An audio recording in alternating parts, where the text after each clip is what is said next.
Well, good morning, Facebook Live. This is Mike George coming at you live with oh, allegedly crooked glasses that our hair and makeup people didn't seem to notice. But if you might recall, the hair and makeup staff consists of me.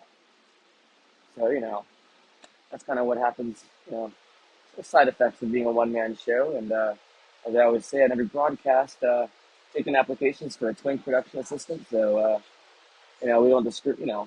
We in reality we haven't. We can't discriminate based on twinks and non-twinks. So really, at the end of the day, just show up and do your goddamn job, and we'll love you. So right now, I'm coming at you from. This is a special edition of Facebook Live. It's been a while since I've had the opportunity to do Facebook Live updates for you, sort of in transit, literally, so to speak.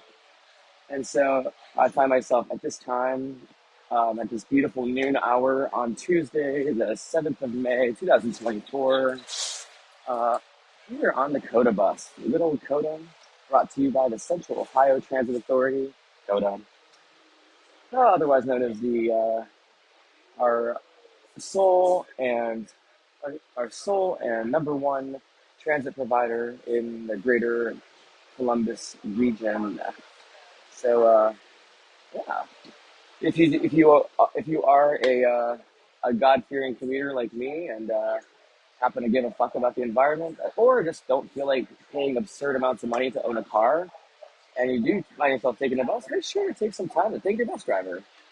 And you know, go figure. At this moment, I happen to be, it seems, in I happen to be a bystander with what appears to be a training thing for the for the fine men and women and ladies and gentlemen at OWL and so forth of CODA.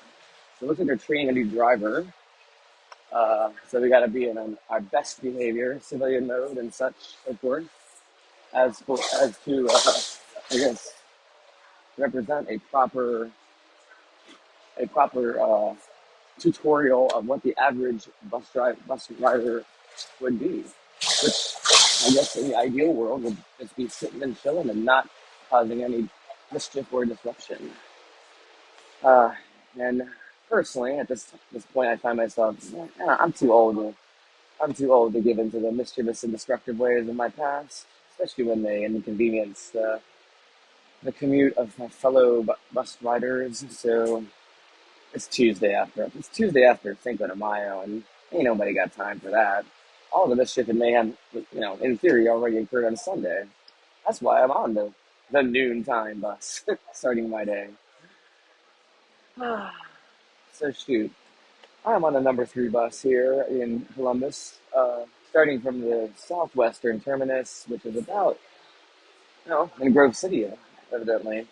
Looks like we're, what I can remember, this looks like perhaps Georgesville Road? No, let's say Harrisburg Pike, whatever the heck it's called.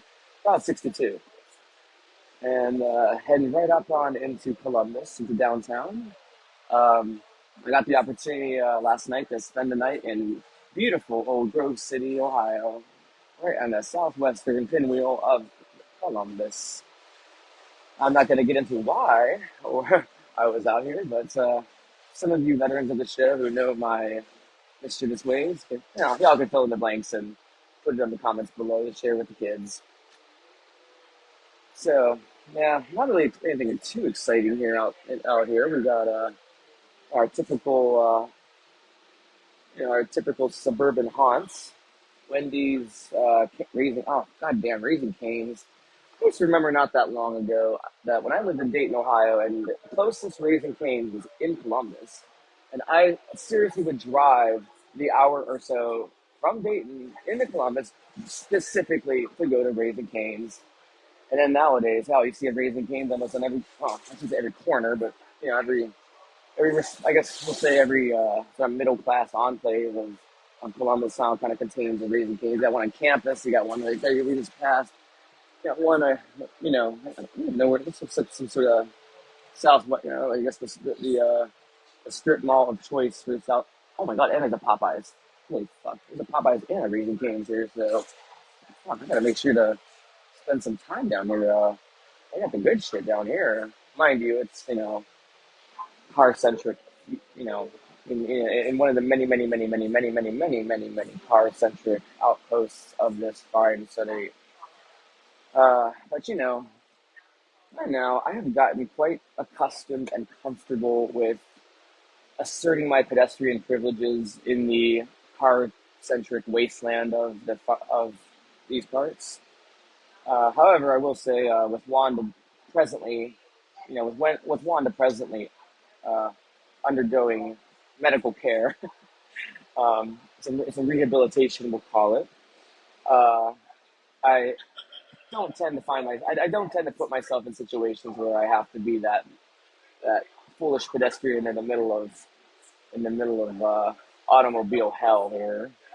And if anybody knows me and knows why I made Wanda, you know, one can one can recall the sort of borderline paranoid distrust that I have for the average driver here, really anywhere. But you know, doesn't take one too long to look back and find a pedestrian fatality, perhaps in the last week, in your neck of the woods.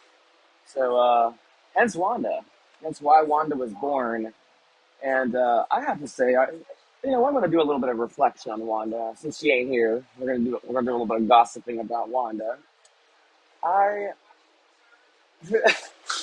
I realize, I am self aware, and I realize like just how absurd and perhaps like kind of crazy that my sort of, I guess, almost irrational um, love of Wanda is. I mean, I kind of talk about Wanda as if she's a friend, and at my most absurd moments, I defend her with my fucking life because that's what she does to me. And when I really look as to like why I regard Wanda with that sense of this gravitas and affection, like one could ask themselves, Michael, what the fuck are you doing using such words to describe an inanimate object? And, I'll just say it, Wanda, and I kind of say this in jest, but also say it in truth. But Wanda really does feel many times like my soul, my best friend. Kind of like, it's kind of like how some of y'all treat your car as your best friend. As for some of you really depraved fools, as your lover, you know. So that's kind of my feeling about Wanda. And really, it's pretty it's pretty compelling, I think, sometimes because just looking back, I mean, goddamn, looking back at the year and a half or so that Wanda has existed, can you believe it's been a year and a half over? I mean, I don't really have a specific date, like sort of an establishment date as to when Wanda was conceived. If I had to guess, oh shoot, I could look back at my. I do have some. I do have some record out there of via YouTube videos and Facebook Live updates and shit as to I do remember I sort of had debuted Wanda, and that was when I lived in Louisiana about shoot back in the oh gosh back in the yeah back in 2022. Oh my god, it's been almost 2 years. And so, yeah, at this time, it's been about 2 years that Wanda has existed, and I'm really proud of the impact that we've made. Wanda and I have made. Like, for instance, I've actually, believe it or not, sold a few of these damn things to people in Columbus. There's about 4 or 5 of these things floating around Columbus, which amuses the hell out of me. I have not yet like incidentally run into one of the customers that I sold Wanda to. But I cannot wait for that day to occur. I mean, and I contrast that with when I was in New Orleans and Wanda was stolen. And I was recalling the moment, kind of having that moment where I would confront the person who with Wanda. Yeah, it's like seeing somebody who stole your car, drive your car right the fuck in front of you. I mean, I don't know what I would have done if that would have occurred, but I plead the fifth. After all, pleading the fifth is in vogue these days, and seems like that's the thing to do, unless you're trying to run for president, in which you just basically just act like a screaming toddler the entire time inside the courtroom, and then get fined $1,000 per cap for contempt of court. God damn, that's great. Like, oh, the Jaguar. I love this shit. I love that man. Will just you kind of have to when you zoom out of the whole shit show of our former president in court. You kind of have to. I hate to use the word admire. No, no, no, no. That's not let's not use that word at all. We're going to use the word behold. You just gotta sometimes behold in awe at the ability of this man to just make everything about him and to turn every possible like thing that happens to him into a giant publicity stunt. And I can't, we've all heard the expression, there's no such thing as bad publicity. And by golly, if we haven't not had a master class in that statement in the last 5 years, or so, I just remember, like, and the funny thing is, all the media, all the news coverage, and all the folks that like sort of begrudgingly cover him and all of his little antics. Then they'll turn around and lament about how that man managed to be president because of the fact that we kept talking about him. And I find that just so amusing, don't you?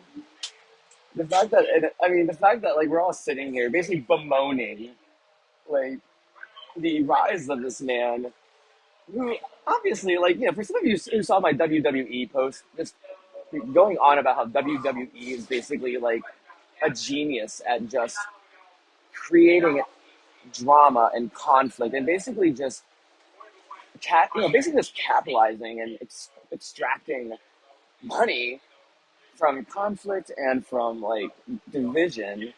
I mean, it. This could have only been our next logical step, in, as a society progressing forward, right? To have a president then who basically is a product of that entire like shit show.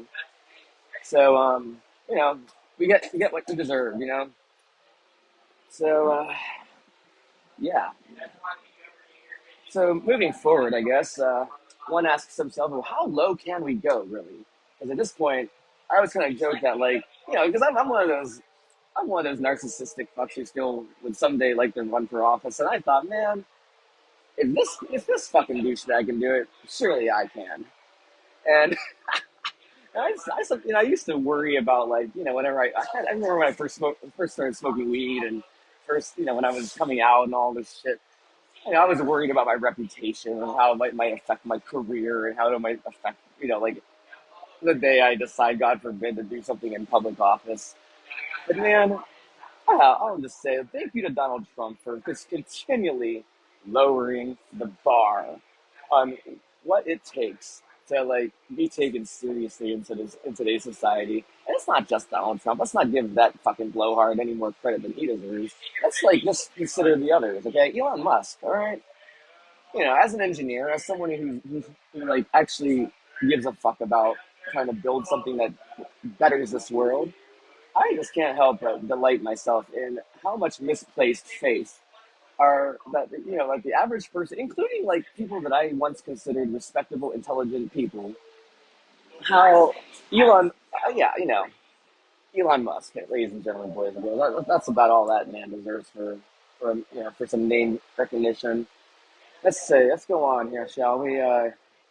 Starting with Donald Trump, yeah, Elon Musk. Let's go down the whole cast of basically like unqualified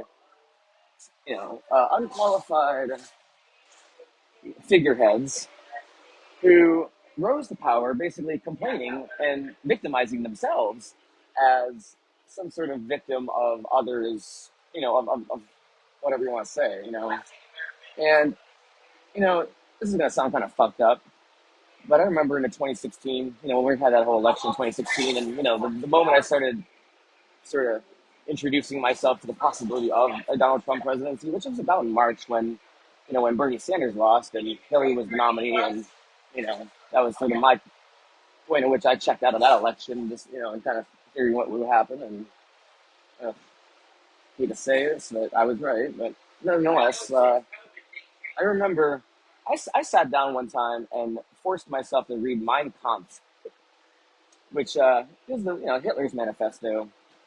Good old Adolf Hitler. He was the first sort of genius when it came to like basically using populism to win a Democrat.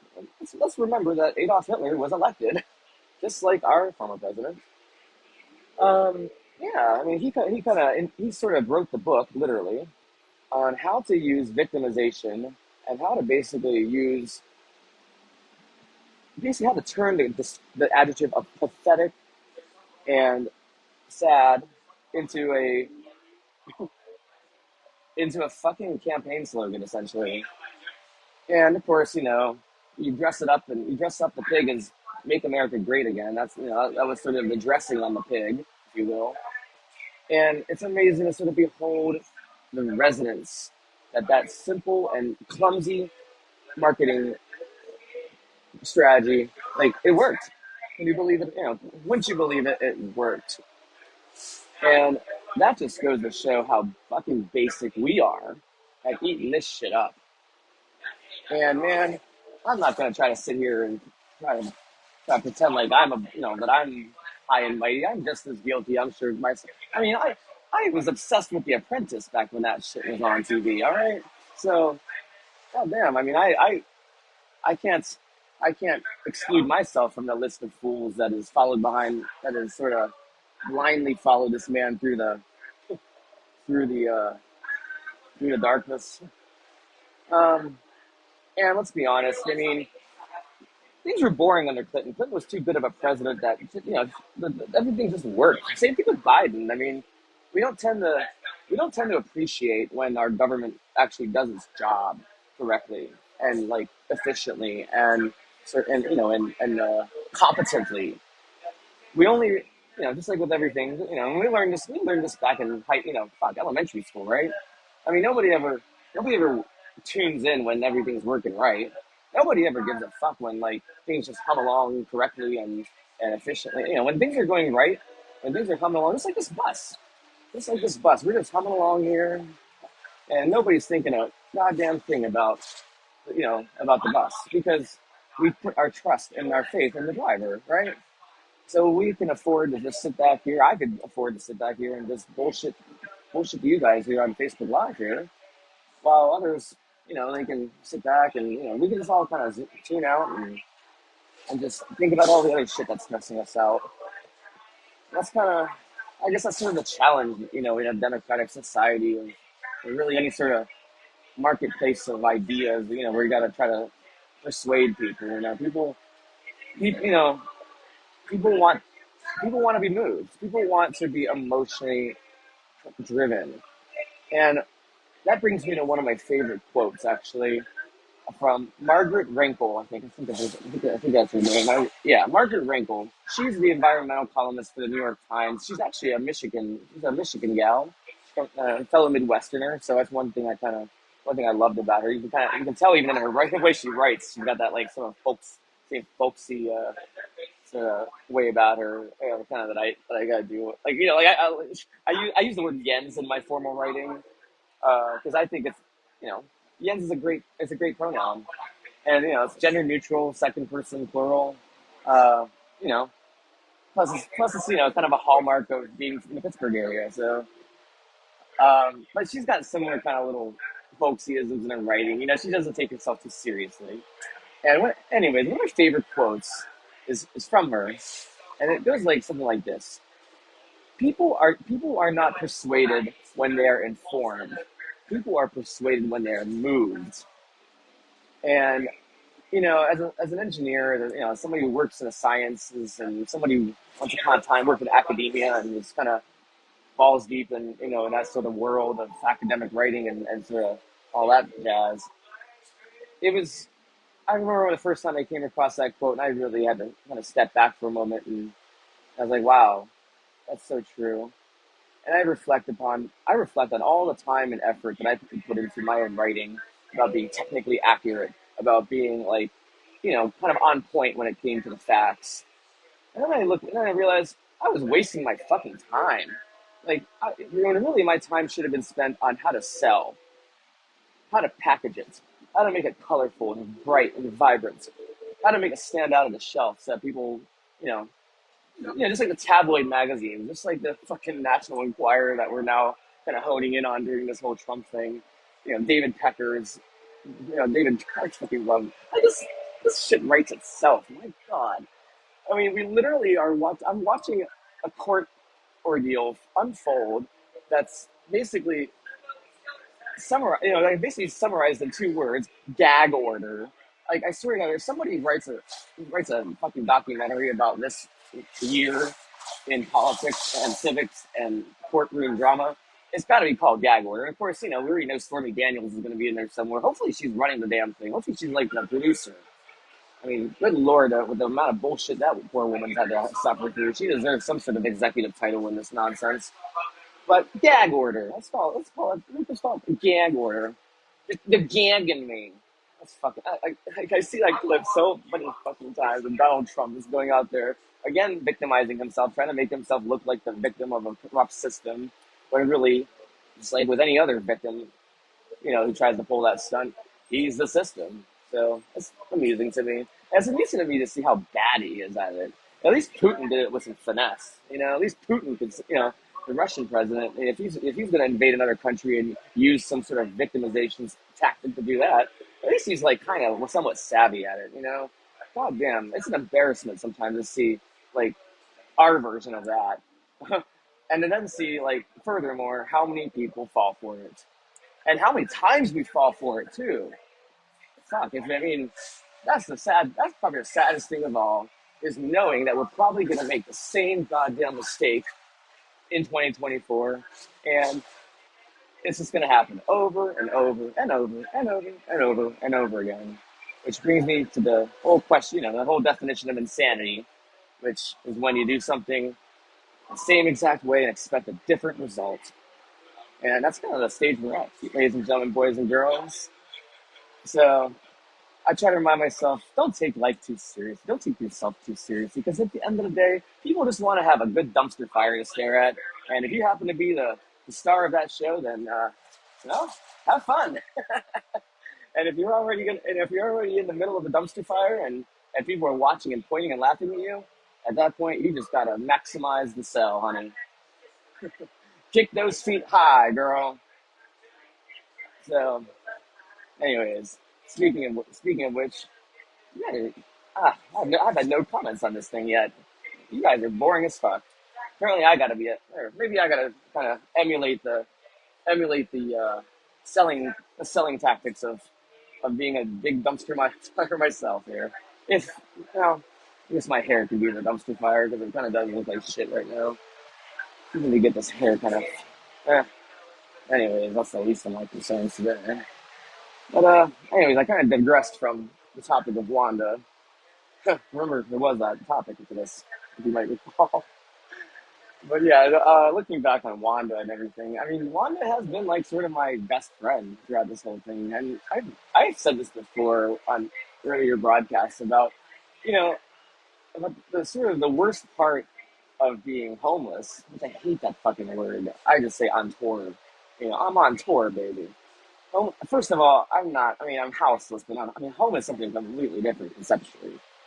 I have been housed and not felt like I was at home. All right, several times.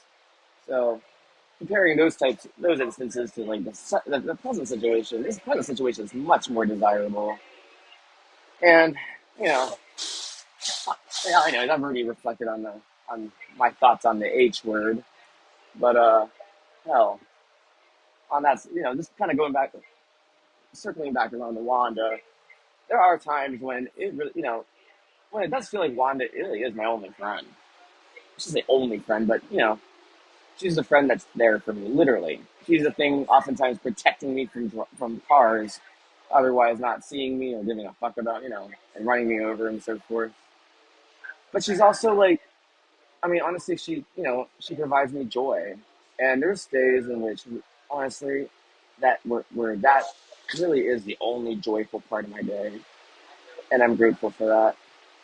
And you know, without her, I'm sure there's other things I could conjure up to kind of cheer myself up, but she's a big part of that, and I'm thankful for that. And that's kind of why when people talk shit about Wanda, I I will fight them.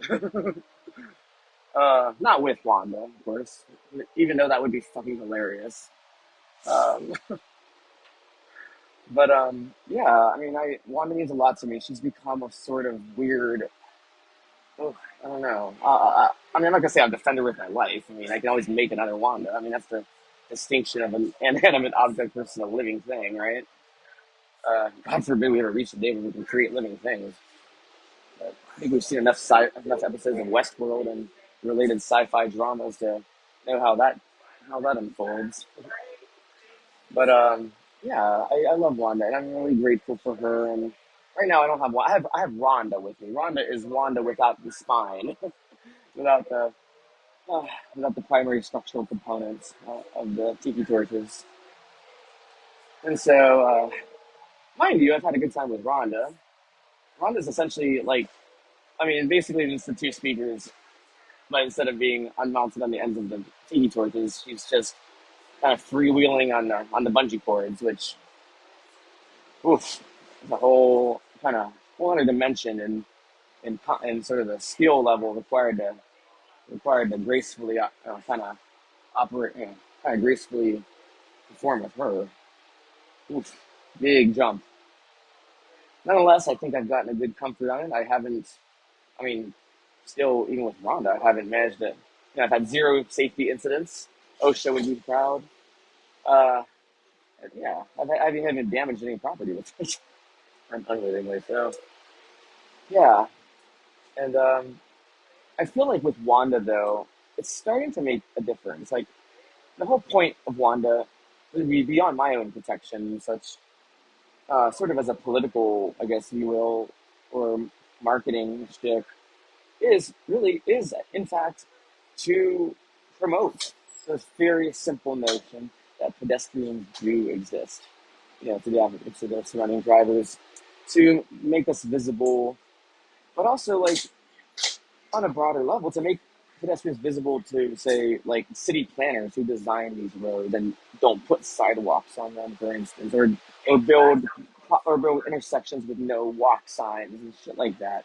Is to kind of make them aware that we exist too, and we are not second class residents or citizens. We deserve infrastructure too. In the year 2024, can we get a fucking sidewalk, please? Shit like that. So I'm proud of the fact. I'm proud of the little bit of impact that we've had with her. And I don't know if this is me. I don't know if we could take the credit for this, but when I saw sidewalks being installed in Alexandria, Louisiana, finally, like again in the year 2023, like I felt like in some small way that that we were part of that.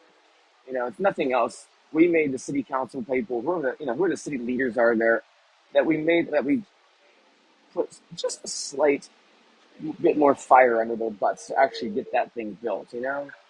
And little things like that, all right? And I have to remind myself, for all the bullshit I see on the news, for all the bullshit that makes it in the media coverage today, again, with the dumpster fire always winning, that there are hundreds and thousands of little tiny things like that, little things that people are doing good in the world that don't get credit. And, you know, like, well, hello. And yeah, and so don't beat yourself up over the news. We're not, yes, we have to take some responsibility for for some of the just utter incompetencies of today's world, but we also need to take stock in all of the little things that are going right. All right, we really do, and we deserve. You're like, you guys, you deserve it. Like you deserve to know that you're making a difference. We're making a difference, even if it's a tiny thing, like a sidewalk that maybe prevents somebody from getting killed 10 years later. You're making a difference. Whew. Yeah, so anyways, with that being said, I think I'm going to sign off here. It's been a lovely little commute with you guys. And until we talk again, take care of yourselves, take care of somebody else, and be grateful for the little things that you got going on right in your life, honey, because you deserve it. Bye.